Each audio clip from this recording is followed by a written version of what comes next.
여러분 안녕하십니까? KBS 아메리칸 뉴스입니다. 코로나19 백신 개발에 대한 긍정적인 임상시험 결과가 나왔습니다. 시험에 참가한 45명 전원에게서 항체가 발견된 것인데요. 백신 개발에 한 걸음 더 다가서게 됐다는 분석입니다. 이유수 기자의 보도입니다. 바이오 기업 모더나가 코로나19 백신 개발을 위한 임상시험에서 긍정적인 결과가 도출됐다고 밝혔습니다. 임상시험에 참가한 45명 전원에게 코로나19 항체가 형성된 것인데 그중 일부에서는 감염 후 회복한 환자를 능가하는 수준의 항체가 발견됐습니다. 이번 임상시험에 참가한 사람들은 모두 세 그룹으로 분류돼 28일 간격으로 두 차례에 걸쳐 팔 윗부분에 백신 후보 물질 25 마이크로그램을 투여받았습니다.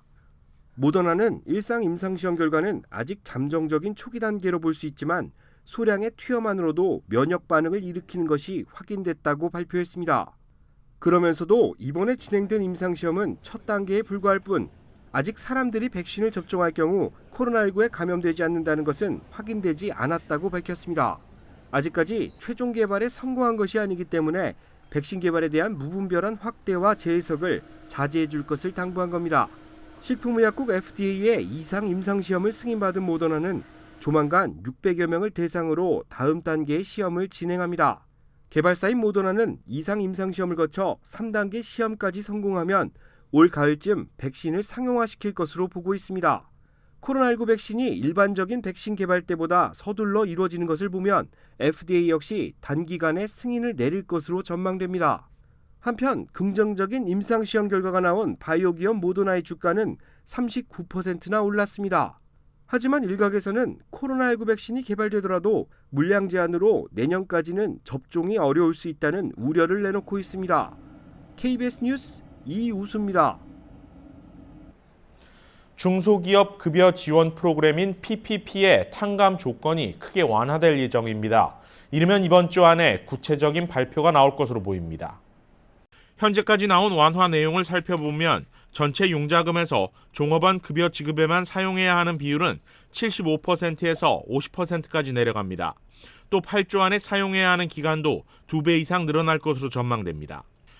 현재 규정은 PPP 융자를 받은 이후 8조 안에 종업원 급여 75%를 사용하지 않을 경우 100% 융자금을 탕감받을 수 없고 일부 상환해야 했습니다. 그러나 상당수의 직원들이 급여보다 더 많은 실업수당을 타기 위해 일자리로 복귀하지 않으면서 문제가 생겼습니다. 중소업체를 운영하는 많은 업주들은 급여 지급분이 남아도 렌트비나 유틸리티로 사용을 전환할 수 없어 탕감 기준을 맞출 수 없게 된다며 꾸준히 개선을 요구해왔습니다. 캘리포니아주 내 일부 지역 식당들의 식당 내 영업이 재개되고 있습니다.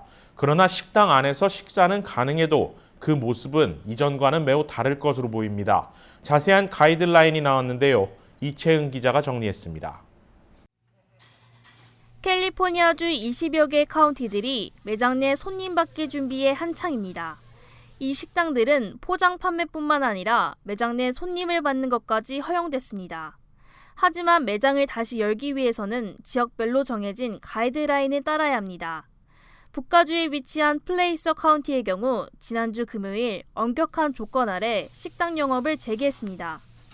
우선 출근하는 모든 직원들은 체온계로 측정을 받아야 하며 마스크와 고글, 위생장갑도 착용해야 합니다. 손님들이 식사를 하고 난 후엔 식탁보를 교체해야 하고 의자도 소독해야 합니다. 아예 금지되는 물건들도 있습니다. 흔히 찾아볼 수 있던 향신료병과 냅킨도 더 이상 테이블에 비치할 수 없습니다. 뷔페 식당의 경우 음식을 공유하는 샐러드 바의 설치는 어렵습니다. 바베큐 식당의 경우 손님 앞에서 고기를 굽거나 자를 수 없습니다. 따라서 미리 주방에서 조리를 끝내 손님에게 제공해야 합니다. 또한 매장 내 테이블들은 6피트가량 떨어져 있어야 합니다. 때문에 손님들은 매장 내에서 식사를 원할 경우 미리 예약을 하거나 차 안에서 대기해야 합니다. 북가주 카운티들에게 내려진 가이드라인은 앞으로 남가주 지역에 적용될 가능성이 높습니다. 하지만 LA 카운티를 포함한 대부분의 남가주 지역은 아직 식당 영업 재개 허가가 나지 않은 상태입니다. KBS 뉴스 이채은입니다. 오늘 5.18 광주 민주항쟁 40주년을 맞아 LA 한인회가 온라인 기념 행사를 열었습니다. 이날을 기념해 코로나19로 어려움에 처한 한인들과 함께 지금의 상황을 극복해 나가자는 메시지를 담았습니다. 김경일 기자입니다.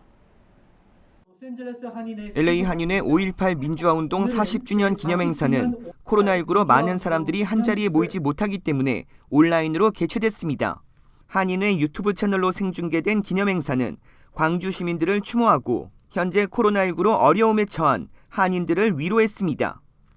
코비드-19 팬데믹에 가장 잘 대응한 나라로 전 세계의 이목을 받고 있는 현재가 5.18 광주 민주화 정신과 무관치 않다고 여깁니다. 올바른 시민 정신을 실천에 옮길 수 있는 배움의 거울이 우리에겐 존재하기 때문입니다. LA 한인회는 코로나19로 수많은 사람들의 희생은 물론 한인 비즈니스가 어려움에 처해 실직자가 늘어나고 있어 2차 구호 지원을 실시한다고 밝혔습니다. 현재 오픈뱅크 5만 달러, 한국잠실교회를 비롯한 7개 교회와 나성영락교회가 각각 5만 달러를 지원해 기금이 모여졌습니다. LA 한인회는 나보다 어려운 사람들을 보살피는 한인 기업과 개인, 봉사자들이 있는 한 코로나19도 함께 극복해 나갈 수 있다고 확신했습니다.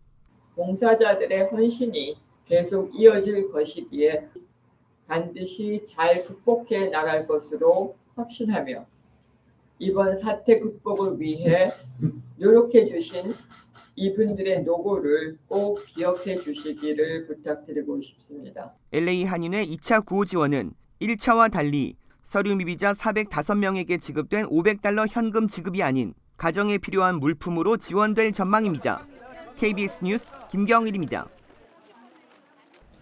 캘리포니아주가 정부 지원 사각지대에 놓인 서류 미비자들을 위한 현금 지원 프로그램을 오늘부터 실시합니다. 신청은 18세 이상 서류 미비자들로 지원 규모는 1인당 500달러, 한 가정당 최대 1,000달러씩입니다. 신청 과정에서 이름과 주소 등 개인정보는 노출되지 않습니다. LA와 오렌지 카운티에서는 아시안 아메리칸 정의진흥협회 AAAJ를 비롯해 모두 3개의 비영리 단체가 신청 접수 기관으로 선정됐습니다. 검사 키트와 검사 장소를 대대적으로 확충해온 뉴욕주가 전 주민을 대상으로 코로나19 테스트를 받을 것을 강력히 권고하고 있습니다. 제휴사 뉴욕 KBTV 이창원 기자입니다. 앤드루 쿠오모 주지사는 코로나19 브리핑 도중 뉴욕주 보건부 전염병학 책임자인 엘리자베스 듀포트 박사에게 코로나19 스왑 테스트를 받았습니다. 주지사는 코로나19 검사가 전혀 고통스럽지 않고 불편하지 않다며 테스트의 간편함을 설명했습니다. That's it? That's it. Nothing else. Told you. 주지사는 코로나19 증상이 있거나 감염자와 접촉한 사람뿐 아니라 1단계 경제 정상화에 들어간 지역의 업계 종사자들은 지금 코로나19 검사를 받을 수 있다고 전했습니다. 현재 주 전역에 700개의 진단 검사장이 있으며 하루 4만 건의 진단 테스트가 진행되며 이 진단 테스트는 통계학 자료로 경제 재개의 핵심 기준이 되며 재개 후 모니터링을 위해서도 중요하다고 강조했습니다. 현재 코로나19 테스트는 뉴욕주는 CVS, 라이트에서 테스트가 가능하고 뉴욕시는 CDMD에서 테스트가 가능합니다. CDMD는 뉴욕시 5개 보로 내 123개 진단 검사장에서 하루 6천여 건의 진단 테스트를 시행하며 비강 내 스왑 테스트와 혈액 채취를 통한 항체 테스트를 받을 수 있습니다. KBTV 뉴스 이창원입니다.